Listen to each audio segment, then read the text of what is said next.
TV Fronteira Online apresenta hoje o programa Fronteira Entrevistas, com a participação do professor Oneide Vargas de Souza e do nosso colega Wellington Rolim. Hoje com a presença de Oneide Vargas de Souza, nosso convidado de hoje, que vai falar sobre o seu livro, o seu último lançamento, As Lutas Operárias na Fronteira. Aí o professor continua a falar sobre o seu livro, que vai ser lançado agora, professor? Exatamente, uma satisfação de conversar com os amigos. E o livro é um produto de um trabalho da Universidade de Santa Maria, que é da linha de mestrado e vai se tornar doutorado. E os colegas, muito gentilmente da escola, organizaram o lançamento, um tanto inusitado, né, para ser numa escola pública, onde eu trabalho há 22 anos. Então vamos realizar o lançamento dia 16, às 19 horas, vamos fazer uma confraternização. Mais do que um lançamento, é um encontro com as famílias dos personagens que fazem parte do tema do livro. Professor Oneide, santanense?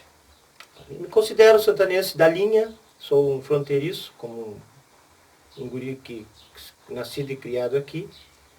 E logo fui a Porto Alegre estudar, retornei, tive a oportunidade de conhecer praticamente todo o Brasil. Alguns países da América Latina também eu tive a oportunidade de encontros e intercâmbios. Mas sempre estou aqui, né? Meu reduto é Santana e Ribeira. Formado em História, professor?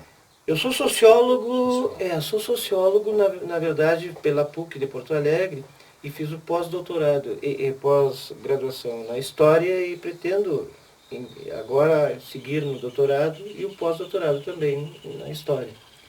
Eu penso a História como uma alma dos povos, né? A vida de todos os cidadãos, ela tem uma vinculação com a sua origem, né? o seu passado e a sua... Não estou também muito de acordo com o que hoje se chama pós-modernidade, né? E na universidade temos muitos seguidores dessa visão. O pós-tudo, né? Não existe mais o passado, as instituições não existem mais. Então, foi uma discussão, nós polemizamos em relação a isso. Nós achamos que existe, sim, laços culturais, familiares, principalmente daqueles que são muito arraigados às tradições, como nós aqui da nossa região, por exemplo. Agora, o que se trata é que o fundo da pós-modernidade que eu combato é a desilusão, né? Uma corrente filosófica muito interessante, o existencialismo, que após a Segunda Guerra ficou tão decepcionado com o ser humano, tá vendo aquela tragédia imensa, e depois o certo fracasso do campo socialista trouxe uma desesperança, né, no campo filosófico. Nós estamos ainda com perspectivas, temos essa visão de perspectivas de um mundo melhor. Um outro mundo é possível. A princípio, tivemos duas experiências até agora. As últimas é o capitalismo que está aí, o socialismo que está florescendo nos povos, não se instalou. Como o feudalismo durou 400 anos, o capitalismo durará certamente mais outros 400. Mas as considerações científicas é de que não existe o absoluto. Vai haver modificação, vai haver mudanças no mundo. O mundo está em constante mudança e também se foi dito que a história é a mestra da vida, né? Aqueles que nós não podemos abdicar da história como a nos mostrar os erros e os acertos do passado para que não se repitam. Perfeitamente. Inclusive, nós, por exemplo, temos como comparação e como forma de estudo científico, né, o materialismo dialético, o materialismo histórico, o materialismo científico, o cristianismo como forma de corrente filosófica, até os nihilistas, né, que não acreditam em nada, de certa maneira, mesmo que não acreditem, mesmo que sejam completamente desprovidos de qualquer tipo de esperança no homem, ele está na história. Claro. Ele não tem como fugir da história. Ele nasceu, ele foi registrado, ele teve o seu processo, né, o seu crescimento. Então, biologicamente e juridicamente, ele é um ser da história. Tivemos um período aí muito conturbado dos últimos anos, na década de 80, onde nós fomos surpreendidos por uma corrente muito intensa que veio após a queda do Muro de Berlim, representada por um senhor japonês chamado Fukuyama, onde ele, intempestivamente, ele declarou que estava dado o fim da história. Então houve uma comoção para aqueles que trabalhavam com a história, que trabalham com a história. Aí fomos para o debate, isso no nível acadêmico, né? Onde se considerou que ele estava dizendo que, com toda a tecnologia, com tudo que havia sido conquistado, o homem já não teria mais papel nenhum. Foi que nós tivesse estagnado. Exato, não foi uma grande discordância da nossa parte. Nós não aceitamos em hipótese alguma. O homem está em constante evolução e isso aí é inegável, né?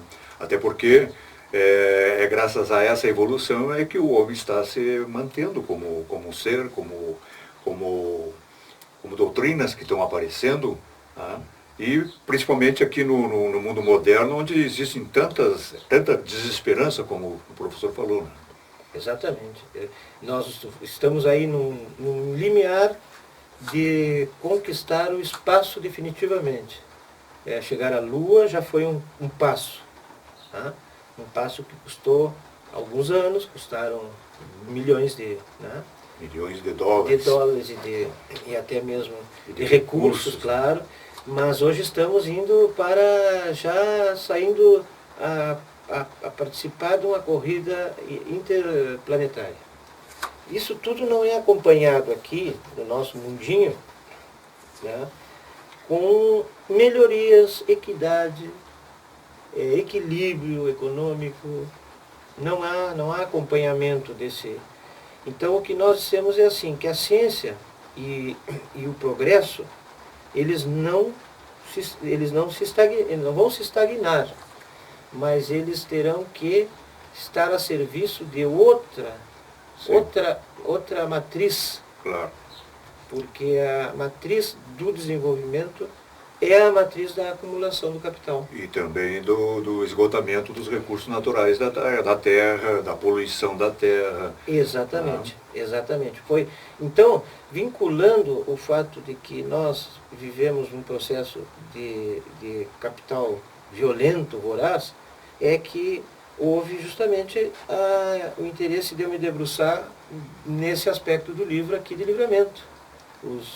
A chacina desses operários do Armor, né? E considerando a sua relação com a sociedade. Eles não eram apenas lá 4, 12, 15, em total se envolveram centenas de milhares, porque eles eram líderes de um centro fabril muito grande, que era o Armor, né? Então, primeiro o Wilson, né? Inicialmente o capital inglês, que essa mudança também eu considero no livro. É principalmente essa mudança. As pessoas poderão ler o livro e não se perceber que nós tivemos que fazer um paralelo entre a retirada do capital inglês. Então as pessoas vão ao Armor, ali o bairro do Armor, e veem aquelas casas de estilo inglesa. Sim. Aquilo ali é a amostra cabal da influência naquele período que o Sodré, o Pernec Sodré, um grande historiador, que eu me alinho às suas pesquisas, já considerado um tanto ultrapassado porque nós temos também uma questão na história que é uma falsa ideia de que tudo que é do passado é ultrapassado. Sim. Então, e claro, polêmicas sobre a questão do imperialismo, é um tema que eu trato no livro também, considerando, por exemplo, que essa empresa que esteve aqui, fez parte da cidade, fez parte do desenvolvimento da cidade. Sim. Imagine que nós éramos 8.000, 9.000 operários trabalhando, em 3 turnos, onde havia um ingresso por pessoa de hoje seriam R$ 1.500 por quinzena. Agora vejam todo esse fluxo de capital. Isso tudo foi como uma chuva de verão, ela passou rápido para ser 20 anos, 30 anos, os últimos, né? Depois da chegada dos norte-americanos. Sim. Então a cidade precisaria fazer uma reflexão. Aonde ia esse produto de melhor qualidade, que era a carne conservada a frio, num frigorífico, que para a época era um frigorífico que estava dentro dos padrões, e que agora não está mais dentro dos padrões, não estaria, não estaria, porém naquela época não. Então essa carne, ela ia para os mercados mais longínquos, mas principalmente abastecia as tropas norte-americanas na Coreia ocupada. A Guerra da Coreia, como os amigos sabem, ocorre logo após a Segunda Guerra Mundial, onde o general Truman vai estender os seus domínios, que fica apreensivo pelo aumento da influência socialista, né? E não aceitava que aqueles povos... Aliás, a Coreia do Norte até hoje está... Ah, sem dúvida. Aquilo ali não é explicável. Regime de exceção, né? Ali, por exemplo, pois é, o regime da Coreia do Norte. A que se deve um país dividido ao meio, que se chama duas Coreias, né? E é uma Coreia só. Se deve às agressões de Napalm que eles sofreram durante a intervenção dos Estados Unidos após a Segunda Guerra. Que é a Guerra Fria, né? Sim. Começa a Guerra Fria. Foi um dos motivos também aqui em Livramento, desses operários do Armo serem dirigentes sindicais e ao mesmo tempo pertencerem ao Partido Comunista, e num momento onde nós teríamos um lapso de chamada democracia popular e libertária, em nome que começou o general Eurico Gaspar Dutra, como presidente da República, e ele previa uma democracia liberal, com amplas liberdades, só que houveram todos os processos, tal. Os comunistas vão eleger 17 deputados para a época, e o senador mais votado da República. Eles se instalam lá no parlamento e aos 2 meses há uma cassação direta e contumaz de todos os candidatos eleitos do Partido Comunista. Mas não por obra e pura objeção local do Brasil, mas sim pelas pressões do governo norte-americano, que não era permitido, não havia possibilidade nenhuma de que houvesse... Bom, aí, veja bem, Jorge Amado, deputado, o próprio Luiz Carlos Prestes, que já vinha de homens que não são de maneira nenhuma considerados pessoas desligadas da história do seu país, né? Carlos Lamarca. Carlos Lamarca é cassado, né? Ele, após ser cassado, ele vai lutar, vai ir para a luta armada, né? O próprio Prestes tem a sua esposa mandada para um campo de concentração, que aliás é uma das pessoas que está no livro e que me ajudou também. Eu estive no Rio de Janeiro, que a pesquisa ela foi feita com caráter científico máximo, não há nenhuma forma de... Tudo justificado com documentos. E a Anita Prestes, filha da Olga Benário Prestes, filha do Luiz Carlos Prestes, ela ficou muito interessada em vir a Livramento. Me disse que viria a Livramento. Ela tem um livro agora que ela lançou há pouco mais de 15 dias, que é a história do pai dela, né, do Luiz Carlos Prestes. Aqui vocês não imaginam a quantidade, na época, né, das pessoas remanescentes que seguiam as orientações e que tinham uma vinculação direta ou indireta com o partido. Que, claro, no final da guerra, as pessoas acompanharam a guerra, nós não tínhamos a televisão, então se juntava ali no Parque Internacional, onde está hoje o Largo do Internacional. Aquilo ali era um café, um enorme café, chamado Tupinambá.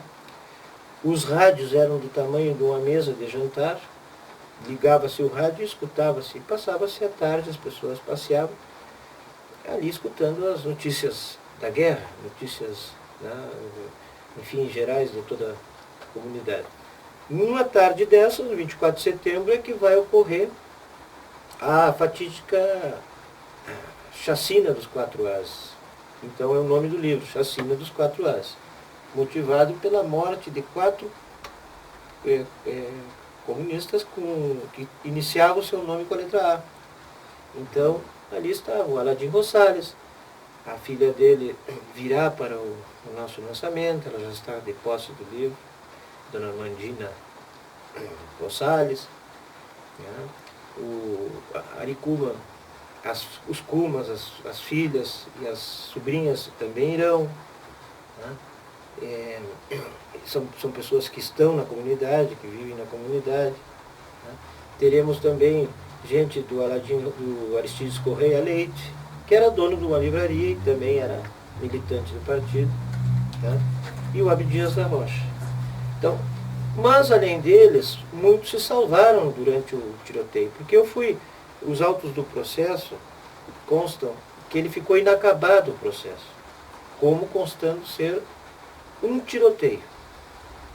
Houve uma fuzilaria, que envolveu brigada, exército, os próprios operários que vinham caminhando do Armor. Né, havia uma manifestação? Uma manifestação, porém, no dia 24 de setembro, exclusivamente, a situação seria prosseguimento de um contexto, mas era outro, que seria pichar muros com o nome dos operários lá do Armor, que iriam concorrer às eleições pelo Partido Comunista.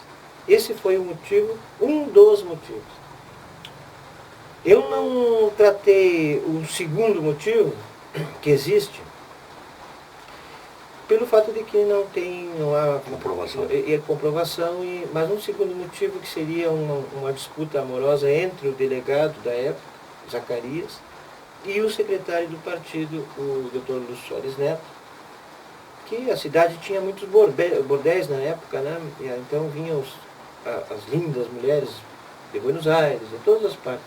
E eles estavam os dois disputando a mesma pessoa. E essa pessoa teria dito que tinha se encontrado com o secretário do partido, que ele teria comentado que iriam fazer uma pichação para fazer a propaganda eleitoral dos... Mas como esses elementos comunistas, sindicalistas, já vinham sendo perseguidos e monitorados pelo Mr. Pullman, que era o representante do governo norte-americano aqui na região, que o Armor tem um entroncamento que sai por via férrea até Montevidéu. As bitolas dos trilhos eram todas unificadas para a produção chegar até Montevidéu. De Montevidéu, pelo Rio da Prata, eles tinham uma conexão marítima para Buenos Aires. A empresa Armor se instala em Buenos Aires e daí então segue para a Europa, via Oceano Atlântico. Eles não podiam, de maneira nenhuma, reconhecer, ou pelo menos se sujeitar a ter que conviver com a luta operária, por salários, contra condições. Tanto é que as casas dos operários, até hoje está lá no ar, são pintadinhas, hoje são bonitinhas, mas todas elas, as paredes eram feitas de latas, as latas das conservas. O setor que vinha dos funcionários que eram especializados moravam nas casas que hoje estão ainda lá no bairro industrial. E o Clube Campestre, o Solar Dom Pedro, tudo são reminiscências daquela época. Mas o fato de que houve esse confronto demonstrou que foi o que o júri teve como resultado, né, a prisão do delegado. O júri vai decretar a prisão do delegado e dos 5 policiais que enfrentaram os operários. Eles vão ser presos, depois vão ser julgados. durante de 50, de 24 de setembro de 50 até 54, fim de 53, vários julgamentos. Os comunistas que conseguiram se salvar passaram para o lado do Uruguai com a ajuda da polícia uruguaia.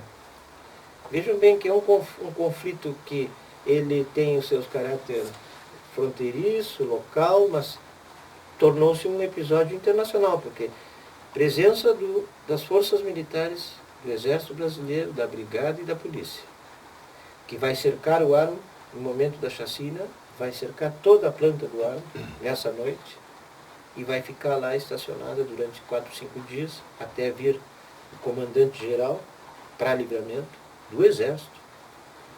Vai causar uma comoção lá também na planta da Argentina, porque vai ter que interromper-se a produção, né? E a polícia uruguaia salva quatro pessoas que estão também no tiroteio, que vão estar presentes, os filhos com o próprio Sérgio Alves Santana, que o Hélio Santana, o pai dele, levou um tiro na perna e ficou paraplégico. O outro, Héctor Miranda, foi arrastado por ele para o lado de Rivera, e o próprio Lúcio Soares Neto, que levou um tiro nas costas, que se apresentou no júri com um tiro nas costas. Esses elementos, esses que eram considerados os autores, porque eles foram acusados pelo delegado de que eles mesmos teriam sido responsáveis por se tirotearem e se matarem entre si. Peça essa jurídica que foi completamente desmontada pelos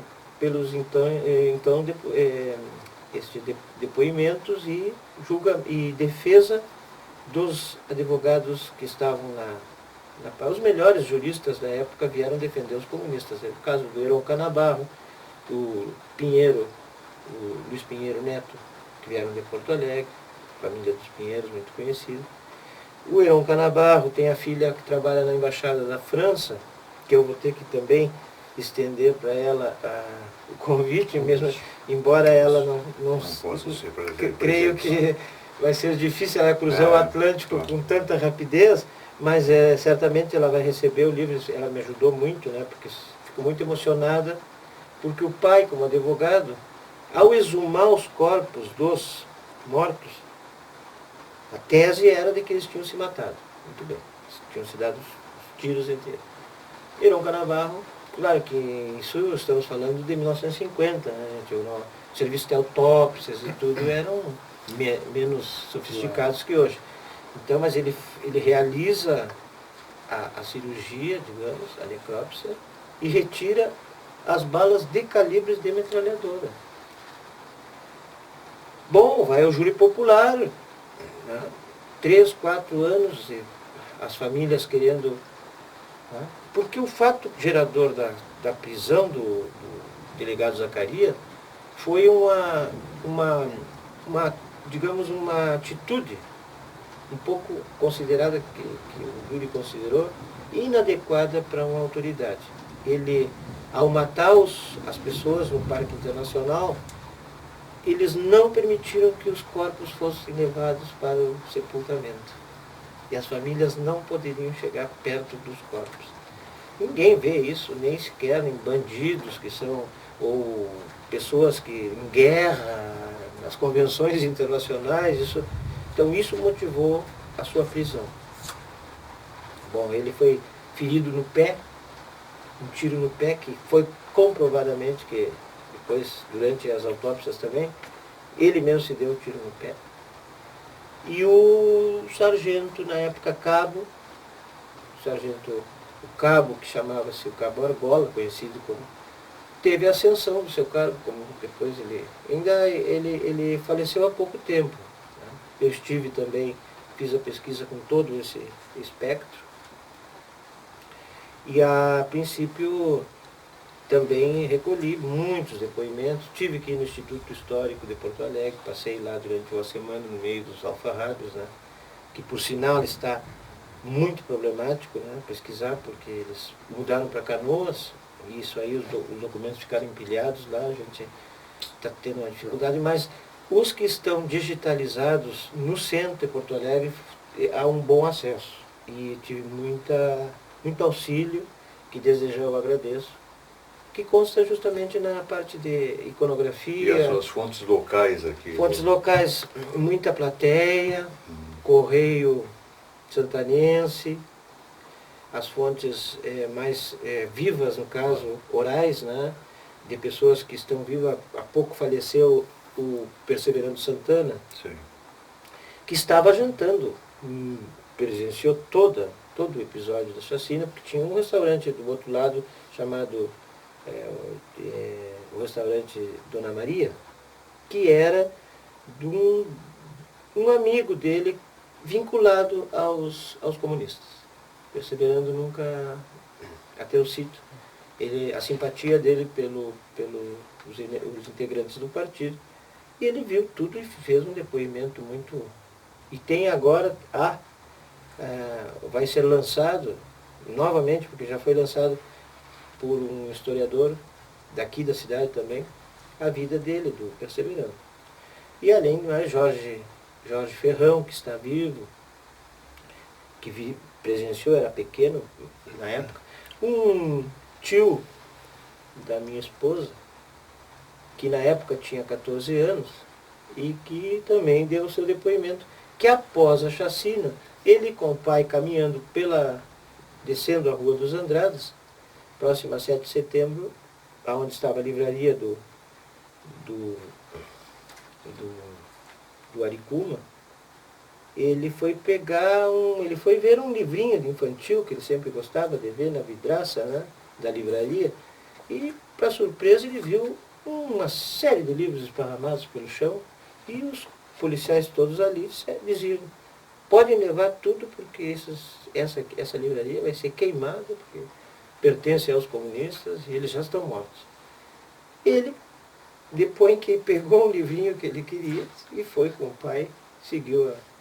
Então, foi uma comoção muito intensa na cidade. Estava faltando essa lacuna, eu penso que, no meu entender, ela supre uma lacuna histórica, né? Onde nós temos a história do frigorífico, né, como período. Nós temos, mas não temos a história daqueles que trabalhavam no frigorífico. Então, eu quero desejar a todos uma boa leitura e sem paixões, porque o historiador ele tem que ter Isenção. uma isenção, e muito embora não há isenção. Eu considero que, eu já digo de antemão, olha, eu sou dessa turma aqui, mas eu tenho que julgar aquela turma lá. E logo, se eu fizer qualquer tipo de desequilíbrio, o meu trabalho vai por terra. Se eu sofri muito, a gente tem, porque eu, no caso, me considero uma pessoa com uma posição. Mas eu não posso, não, o livro, a história é isso. Já desde já, considerar que ele pode servir muito para a história do município, que pode servir muito para... Uma vez que a universidade chancela, Claro. a universidade não é Deus, mas a universidade representa o próprio, né? Porque o que não passa pela universidade fica... Eu, por exemplo, tenho um grande amigo que não está mais nesta vida, o Arlindo Coitinho. Sim. O Arlindo Coitinho tem mais de 15 volumes, 15 livros, né, da autoria própria dele, mas ele nunca teve uma chancela da universidade. Então ele me dizia, isso aqui, minha literatura é popular, e vai ser sempre popular. E sempre teve o seu espaço. O programa Fronteira Entrevista, hoje com o professor Oneider Vargas de Souza, que está lançando o seu livro A Chacina dos 4As. Professor, em conversa, foi lançado na Feira do Livro. Foi lançado em Porto Alegre na Feira do Livro. O livro está sendo lançado pela editora Palmarinca, que eu enviei alguns exemplares para 3 ou 4 editoras, e ela se interessou, e eu concordei com todo o processo direitos autorais, eles já têm já os documentos, a gente somente assina, né? nem discute. Claro. E está sendo vendido, o livro foi lançado. E agora vamos lançar na Escola General Neto, que para mim é o motivo do livro, é isso, é trabalhar com as pessoas ligadas à cultura, à Santana, à fronteira, né? E também ao movimento operário. O professor poderia dizer exatamente na escola? General Neto, dia dia 16 de dezembro, às 19 horas. 19 horas. Vamos ter uma sessão de um coquetel e também a apresentação talvez a parte artística vai ter, certamente vai estar presente, né? Quem gosta de uma boa música.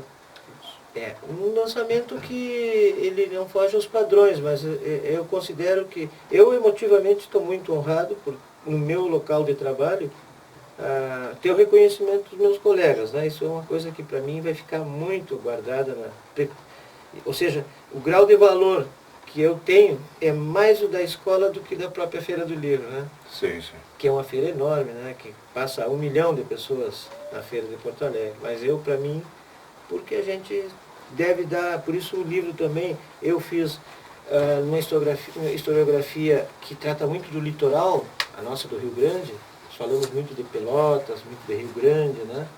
E ficou sempre uma lacuna em relação à fronteira oeste. Isso dito pelos doutores da cátedra e que eu estou... E esse livro constitui a sua tese de doutorado? Foi a tese de mestrado. De mestrado. De mestrado. E que agora vai servir para desenvolver uma tese de doutorado. Certo. Terá muito mais aprofundamento e tudo, né? Dentro da perspectiva acadêmica. Né? Tá certo. Bom, nós agradecemos a presença do professor Oneidir Vargas de Souza, que muito gentilmente aceitou fazer essa entrevista hoje aqui nos estúdios da TV Fronteira Online.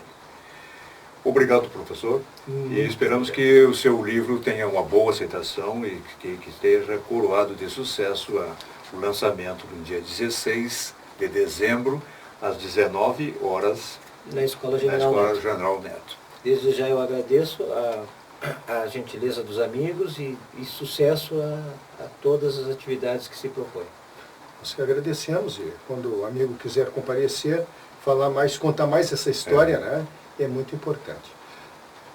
Bom, Fronteira Entrevistas está encerrando hoje, então, mais um programa e esperamos que tenhamos a sua audiência nos próximos programas. Obrigado.